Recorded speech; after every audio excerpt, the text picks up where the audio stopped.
So this is unlike the law. It's not always black and white, although sometimes it might read like that, the wise and the fool. So this is repetition, something we see in this type of writing, and something called Hebrew parallelism as well, which is when the first statement is repeated again, but just with a slight added element.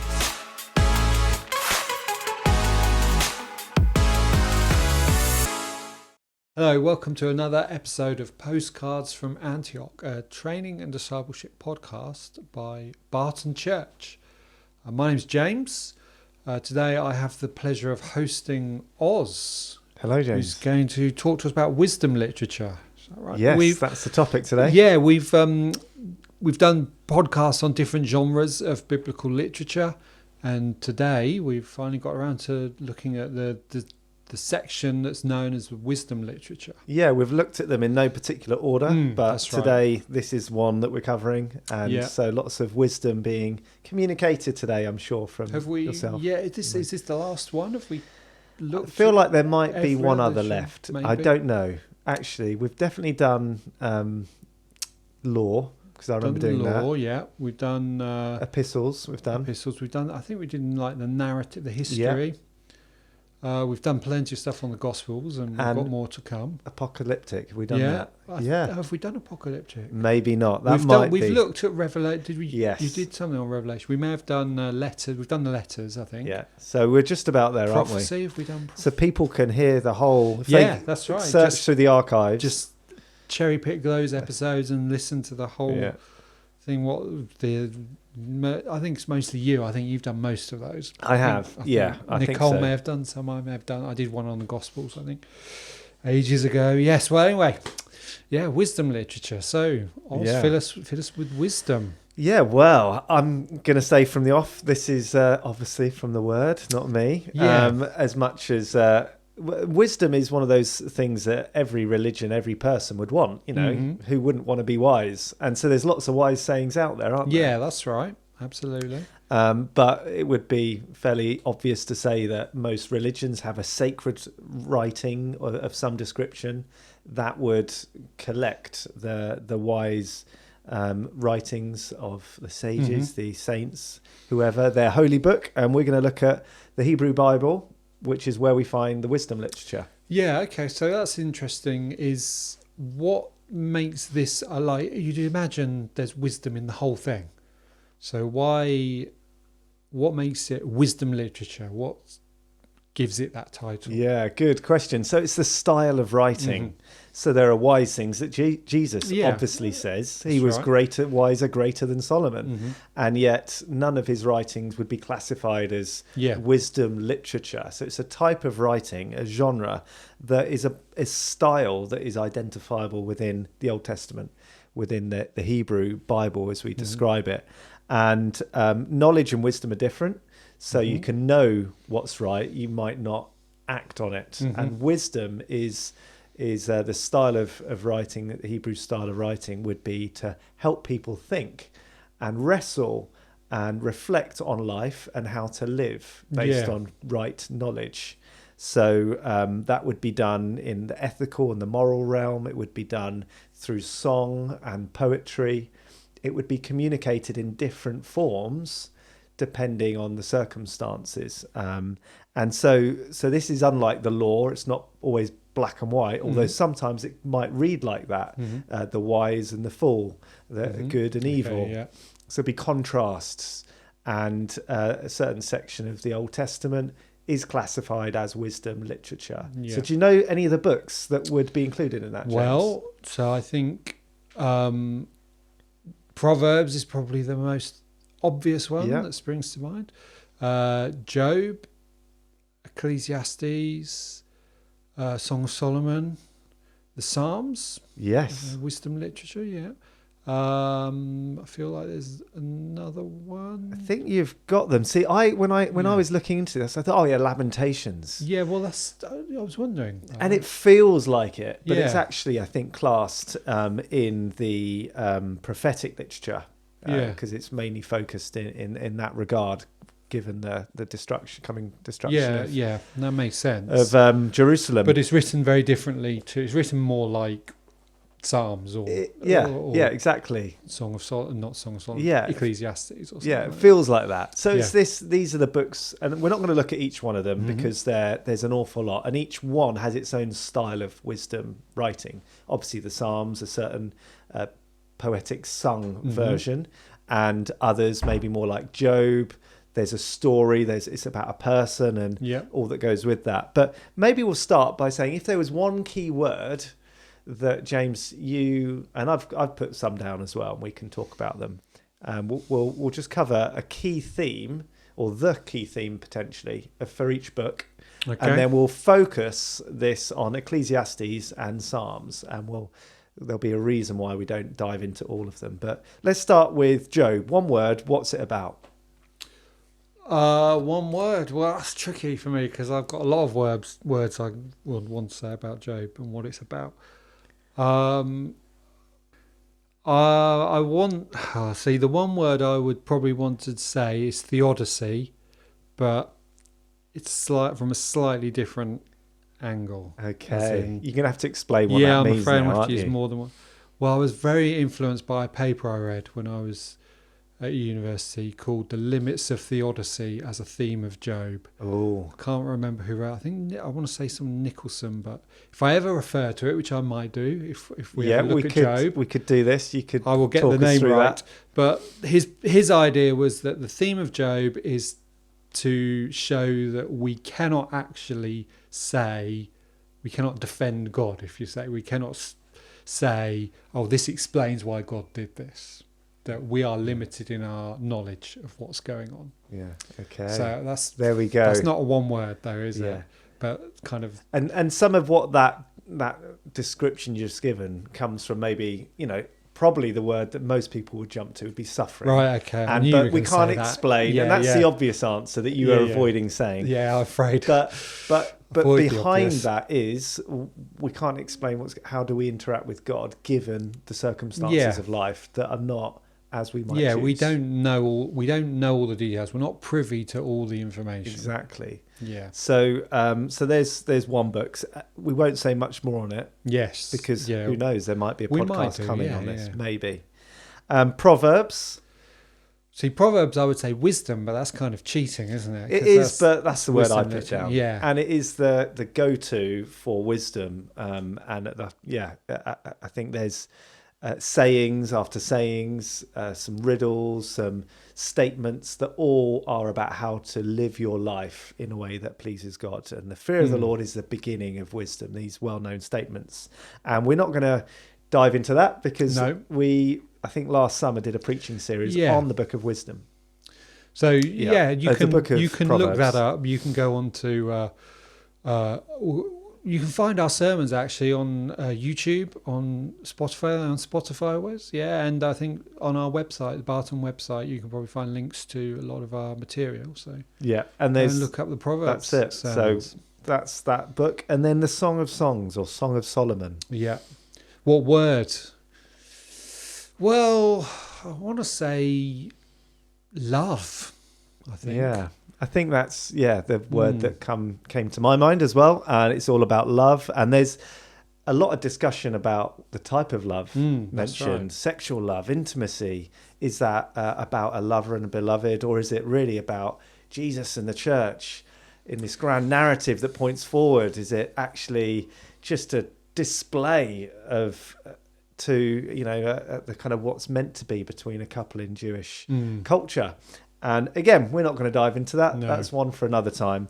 But love, all in those 5, 6, 7, how many chapters there are. The Psalms, what would you go for with the book of Psalms? Let's trigger. The first word that springs to mind is worship, but I don't know if that's quite the right, because not every psalm is, but a lot of them ultimately come back to this idea of praise. Yeah, and if we have a broad understanding of worship, that could include lament, could include praise, could include confession, adoration. So again, worship, and we'll think a bit about that. And then the last one, the last book in that block of literature, Ecclesiastes. I think you said recently you've read this, so I'm expecting good things. Ecclesiastes. Yeah, I read it. Well, it's a bit of a depressing book in a way. It's contradictory the writer contradicts himself on occasion. It's kind of, the word that springs to mind is meaningless or meaninglessness, but that's from some of the more familiar passages. And because I'm more of a positive guy than you, James, I'm going to just say meaning. Meaning. That's probably a much better way of thinking it serves the So we'll look at the meaning, whether there is meaning or not, if it's meaningless, in a bit. But one thing that struck me when I was preparing this, and I think something that I read, was we shouldn't just go to one book for wisdom in the Bible, because each have got a different angle on wisdom. We need the collection. And so it's healthy, and we should see that together. Not all we need is in the book of Proverbs or Psalms. Yeah. They complement and they speak into the highs and lows of life, the delight of love, the struggles of meaning, and the pain of loss, and all of that. And that's really important that we learn that, because we want to be wise, like we started off by thinking. We want to live well, and if we're followers of Jesus, we want to apply the knowledge of his word, knowing him, and actually see it take action in how we do do our relationships and cope with loss and joy and love and pain. Yeah. So it's about living well through a variety of circumstances. That's right. Yeah. Yeah. So let's focus on Psalms and Ecclesiastes, and we'll go for Psalms first of all. And as we've already highlighted through what you said, worship is a all-encompassing word, really, but the wisdom in the Psalms are varied due to the style and the occasion of the Psalms that have been written. And there's different books. I think there's at least 5, if not 6 books, collections of Psalms. And it's not quite so straightforward. Book 1, they're all kind of adoration. Yeah. Book 2, they're all lament. There's a mixture. There's a bit of a trend throughout. 150 Psalms. That's right. Yeah. And I think the shortest, 117, the longest, 119. It's great variety within the Psalter, the book of Psalms. What are some of the other types of Psalms that spring to your mind, James? I've mentioned confession, adoration, lament. Are there any other in there that you think be helpful to people to highlight, or for us to highlight? I don't know. Are there teaching psalms? I'm thinking there are psalms that give instruction almost. Yeah. Or aim to give instruction about how to live, I suppose. Yeah. Yeah, and you've got some ones that are a bit more about used for corporate worship in the temple. Yeah, that's right. Or the Psalms of Ascent as well. Ones, Yeah, so as the people are moving on their way to Jerusalem. I read one this morning, actually, which I thought, that's quite fitting. Let me just find it. I think it's Psalm 49. And if I don't know what to read, and I'm like, I've finished a book of the Bible, I'm going to move on to something else. Sure. Then I jump to the Psalms and just read a few Psalms. And then I'm like, okay. Yeah. And this is it. In Psalm 49, maybe, James, you could read verse 1 to 4 of Psalm 49 for us, just as an illustration of wisdom literature. Hear this, all you peoples. Listen, all who live in this world, both low and high, rich and poor alike. My mouth will speak words of wisdom. The utterance from my heart will give understanding. I will turn my ear to a proverb. With the harp I will expound my riddle. Okay, so that sounds quite like Proverbs, actually, doesn't it? Yeah. There's a psalm that is often, these would have been sung corporately or led by the singers in the temple. This is from the director of music, so there's an instruction here. That one of the sons of Korah, a psalm that was sung that would help the worship of God by his people, be that in the festivals or other occasions. But it's practical. It's about wise sayings, riddles, the use of instruments for the meditation and reflection of the heart. This is a bit like those songs that get stuck in your head on the radio. And they're meant to be memorable and then chewed over about who God is and how to live for him and how to worship. So loads of different types of psalms, some about history, to help people remember the acts of the Exodus and yeah. the stories of the past. Others that are about the struggles in life, a bit more like Ecclesiastes, Psalm 73, where, you know, the wicked seem to prosper. How on earth is that fair? And there's a crying out to God. What is going on? What's the meaning and purpose? It may as well be wicked. I get blessed then. Yeah. And then maybe the Psalms that jump to our mind, Psalm 23 or other Psalms that have really well-known refrains, the Lord's my shepherd. So loads of different types of Psalms. Walter Brueggemann, a theologian on Psalms, said that Psalms typically have three features. The first is orientation, which is about life, like the context that we live in. Mm-hmm. So they're applicable, they're relevant. And the next is disorientation. Actually, life throws rubbish at us, so we have issues, and that's lament, the disorientation. And then the final one, reorientation, and how new life can come once we've gone through that process of wrestling with God about our struggles and yet trusting him, yet worshipping him. So there are loads of different ways of breaking down the Psalms, which are poems, essentially, songs.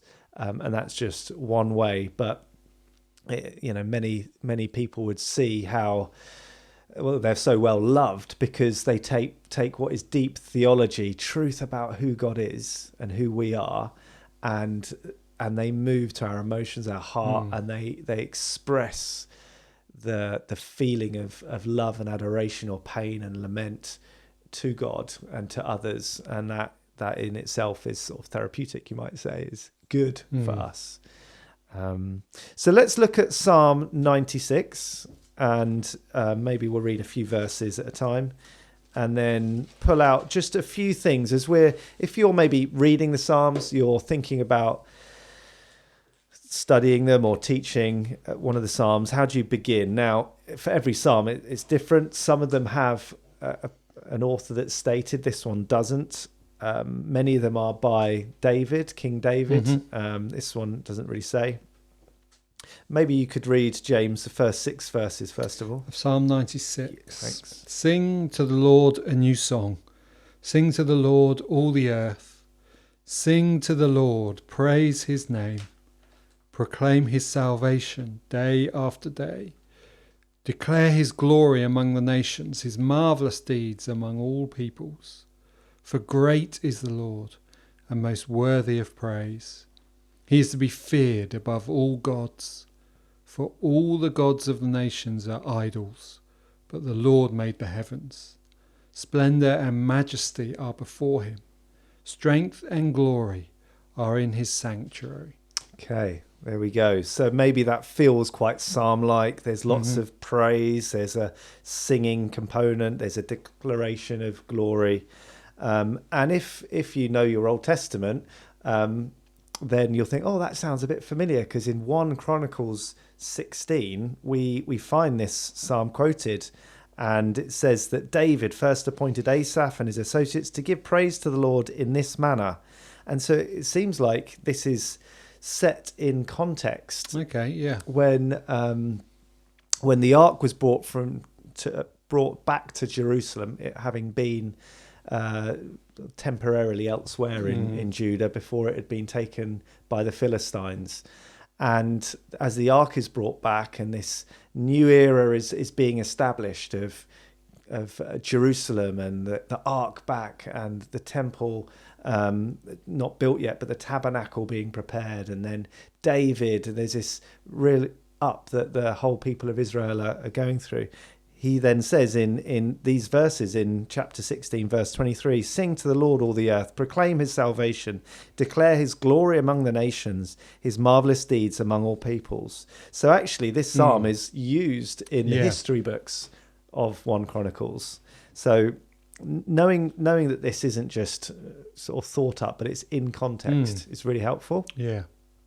But that's not true for every psalm. So and from that first bit that you read, maybe we can, this is an enthronement psalm, it's David's song that's recorded. What do we notice? So sometimes when we're reading Psalms, what's a good question to ask is just observe what stands out from those verses. I mean, I read that and sing, sing, sing. There seems this repeated theme at the start. And declare's another way of speaking out, isn't it? And then the object is the greatness of God, his worthiness of receiving praise, his splendor and majesty.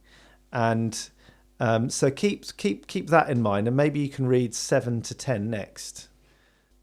Ascribe to the Lord, O families of nations. Ascribe to the Lord glory and strength. Ascribe to the Lord the glory due to his name. Bring an offering and come into his courts. Worship the Lord in the splendour of his holiness. Tremble before him, all the earth. Great, thanks. What did you notice from that, James? Anything that stands out? Well, the word ascribe is mentioned a few things. Ascribing to the Lord glory. Yeah. Yeah.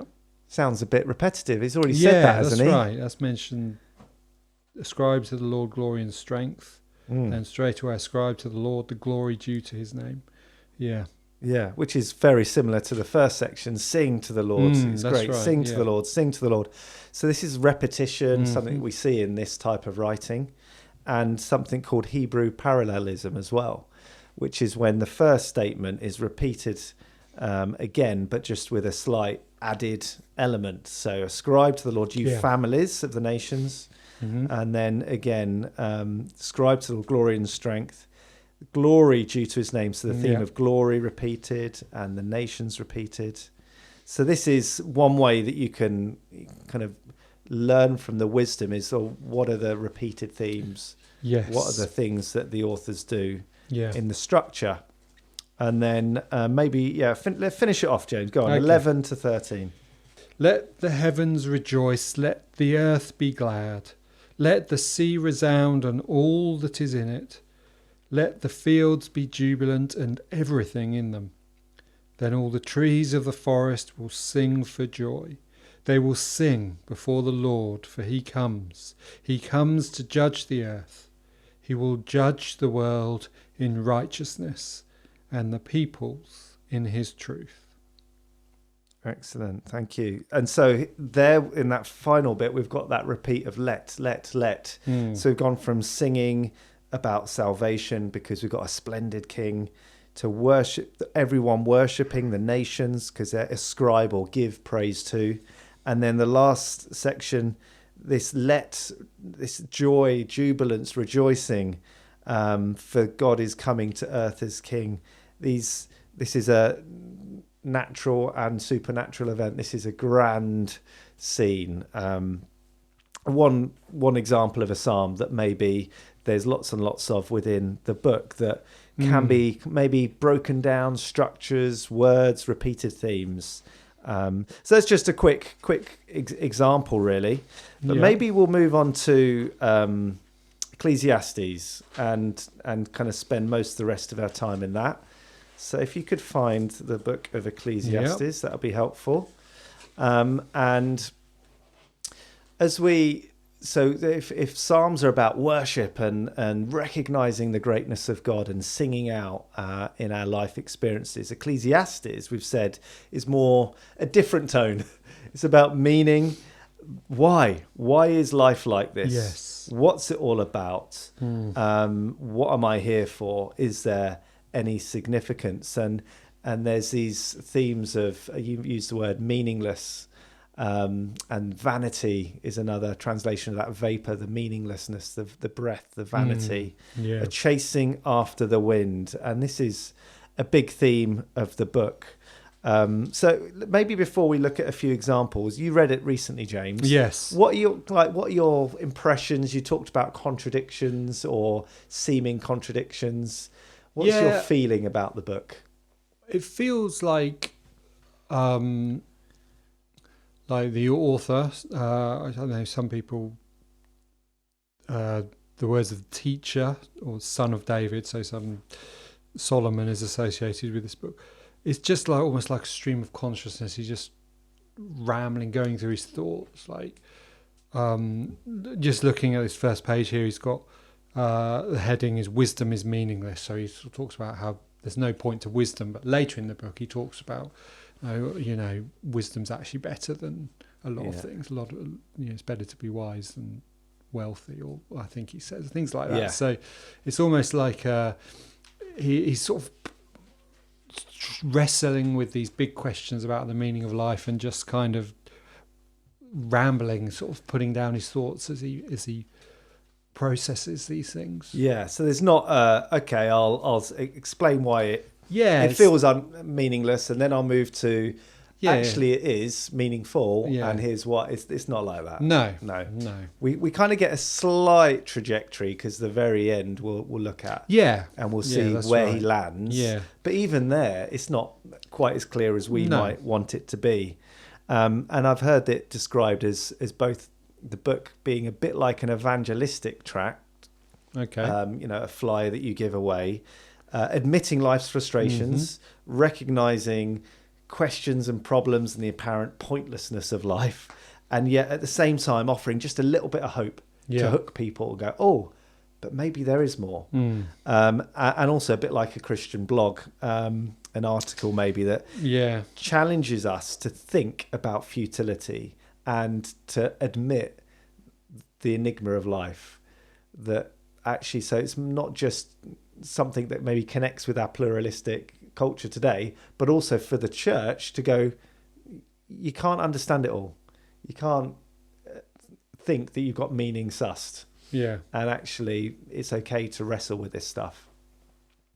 And maybe that's a suggestion of Solomon if he was the author. I mean, that the word koleeth in Hebrew, the one who assembles and addresses the preacher, may have been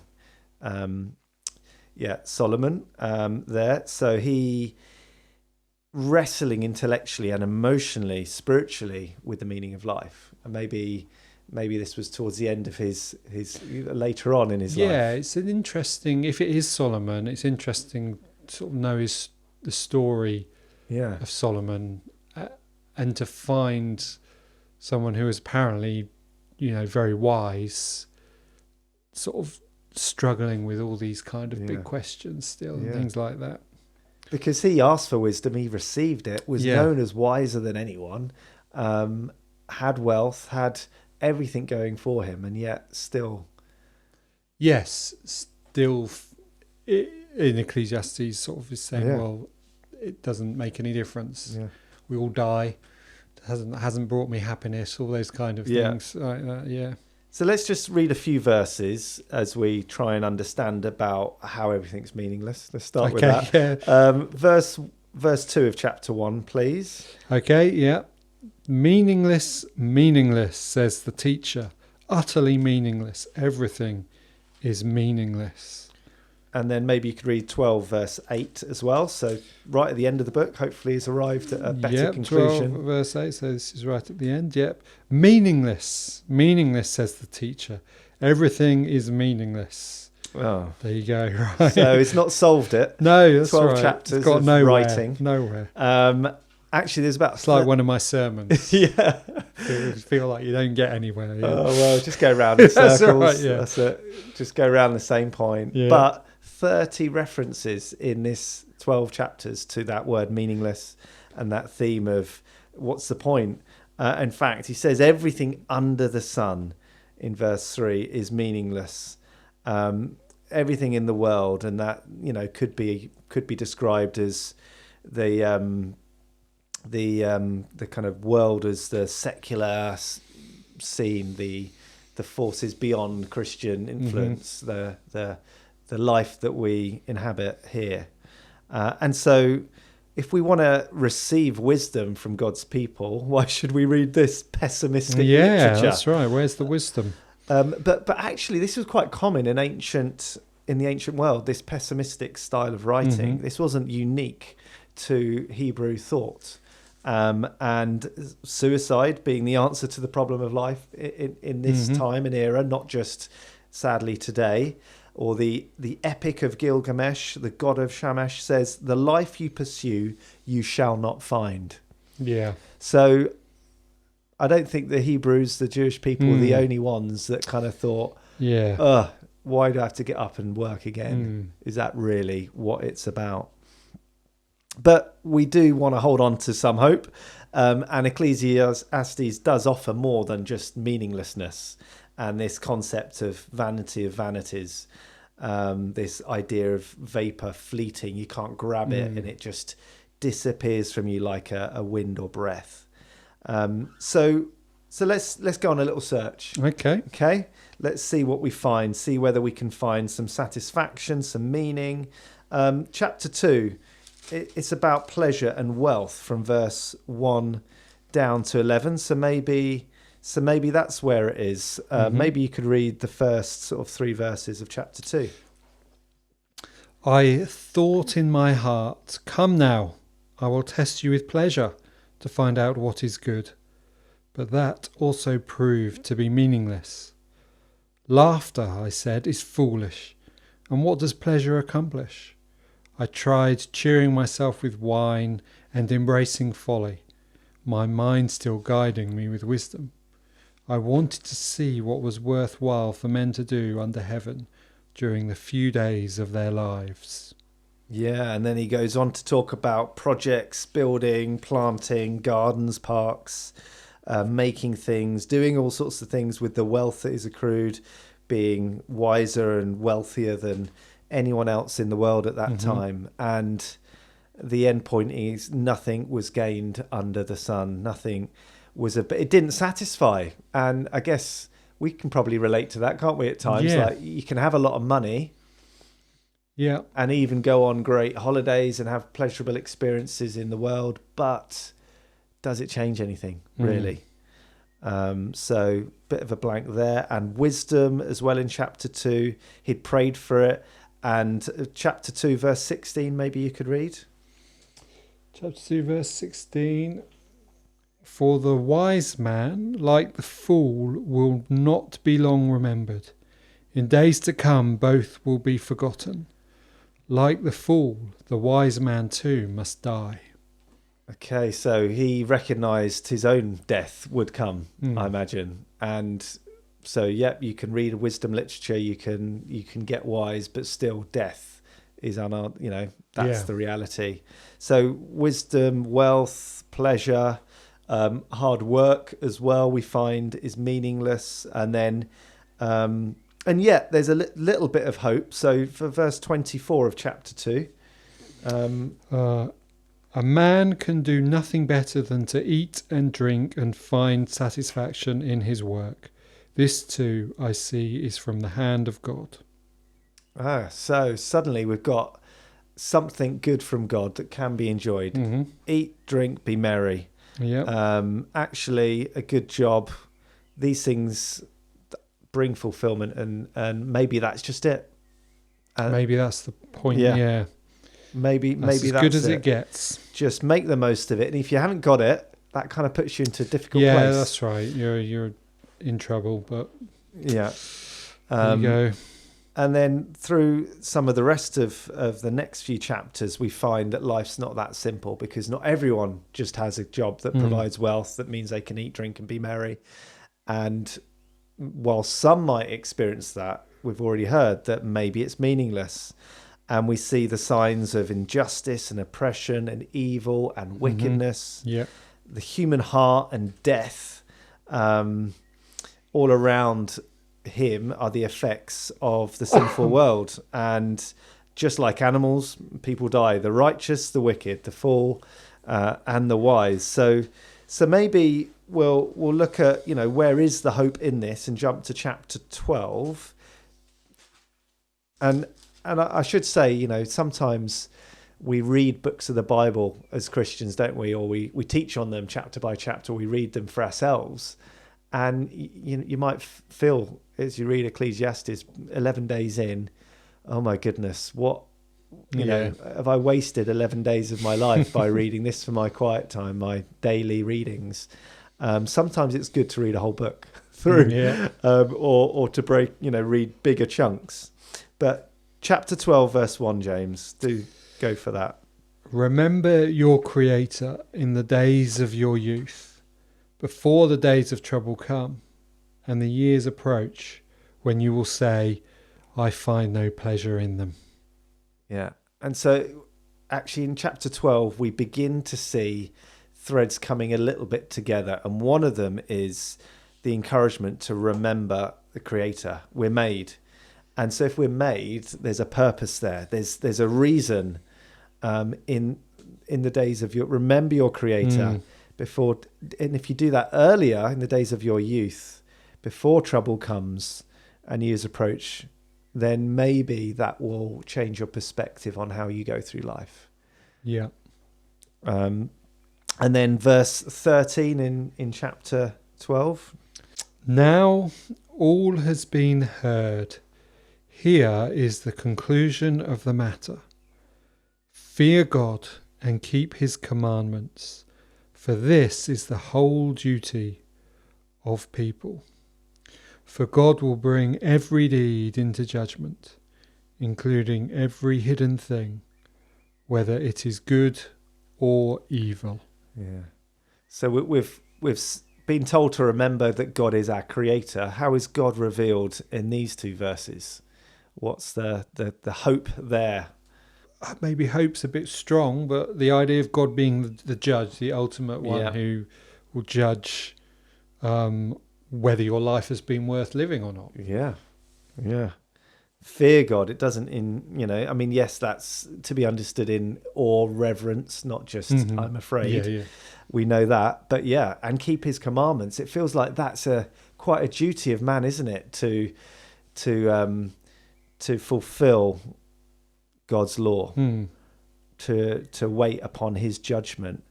But I think within that it kind of suggests that for those people in the middle of what appears to be often a meaningless life, to remember that God is your creator, to remember that he is your judge and can be known through his word, his commands, that maybe there's salvation in that, maybe there's hope in that, even though it might induce, I fall short, because nothing can be hidden from his sight.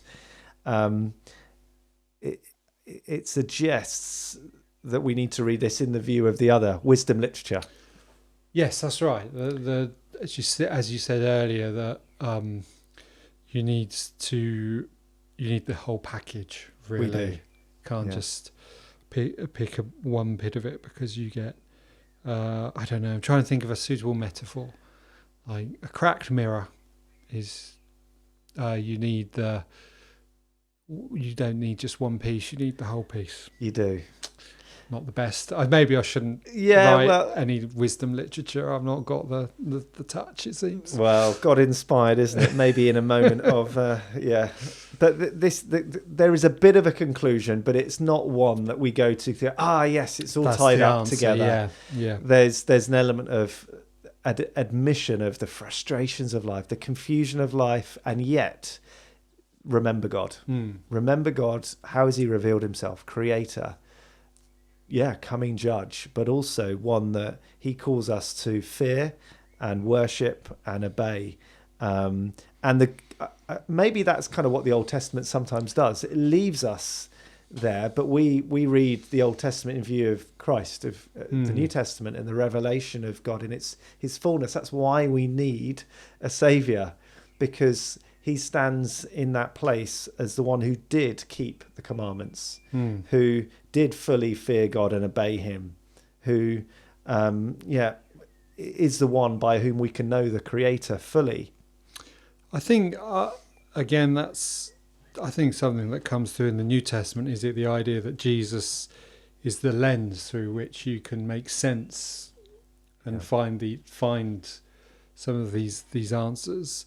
And I think it's an interesting thing, like, what would the author of Ecclesiastes written had they known what we know? How would it have influenced the conclusions they drew?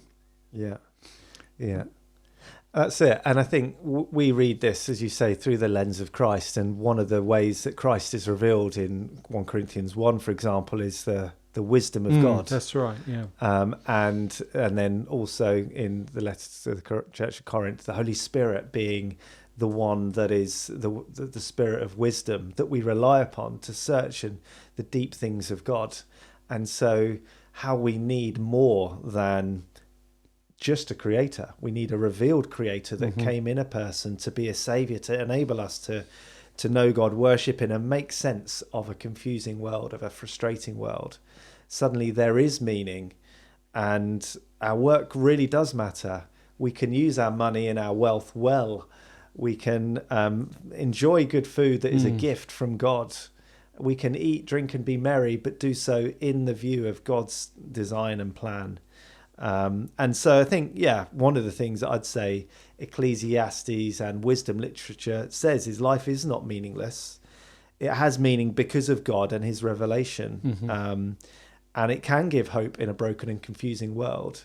And yet we shouldn't sweep over the fact that life is confusing and frustrating and often feels like this. The authors here very openly, boldly state that.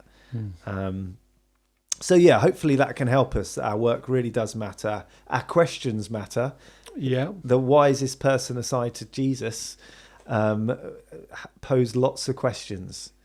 It's quite interesting that in terms of what's classified as wisdom literature includes that questions, like not answers, but the space to ask questions and to conclude, well, there's not necessarily an easy answer to some of the questions of what it means to be human. Yeah. So that's interesting, isn't it? So wisdom is not simply knowing the right things and living the right way. Right.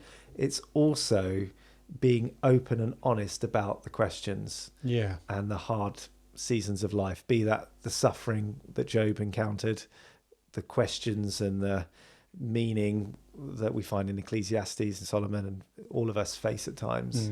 And actually wisdom literature is something we shouldn't just see book by book in isolation, but we need all of it. We need all those books to make sense of what wisdom is. And so in God's oversight through his spirit, he's given us all the wisdom literature because we need it all, including Ecclesiastes. So there's a little introduction into maybe sometimes an overlooked book. Thank you, Oz. It is, because they're I mean, the Psalms is quite a long, Job's quite a long book, but they're tucked in the middle there, and they're not necessarily as easy to read and study and understand as some of the other Old Testament books. So thank you, Oz. Well, and thank you. I hope this podcast and the other ones we produce help you in growing wisdom. And thank you for watching and listening. And do check out the other resources and materials we've produced. And I hope to see you again for another episode of Postcards from Antioch. Bye-bye.